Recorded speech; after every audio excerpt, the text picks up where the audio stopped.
নারীর সম্মান তখন ফুটে ওঠে যখন নারীর গায়ে থাকে হেজাব, যখন নারীর দেহের শোভা পায় পর্দা।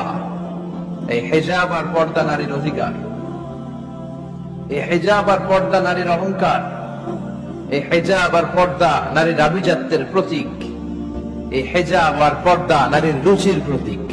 একটা নারী কতটা ভদ্র, কতটা ডিসেন্ট ম্যানারের, কতটা রুচিশীল, কতটা মার্জিত, এটা তার পোশাকে শোভা পায়। তার পোশাক দেখলে বোঝা যায় এটা কোন ঘরের মেয়ে, এটা কোন বংশের মেয়ে, এটা কোন এলাকার মেয়ে, তার বাবা কেমন, তার দাদা কেমন, তার ফ্যামিলি স্ট্যাটাস কেমন, তার পোশাক এটা বলে দেয়। এজন্য হেজাব আপনার অহংকার, আপনার অধিকার, আপনি বুঝে নেন। নারী অধিকারের কথা যারা বলে এরা আপনাদের ঠকায়, এরা আপনাদেরকে বানায় বিনোদনের পণ্য, বিজ্ঞাপনের পণ্য, বিলবোর্ডের পণ্য, রূপালী পর্দায় নেকেড উলঙ্গ অবস্থায় আপনাদেরকে প্রদর্শিত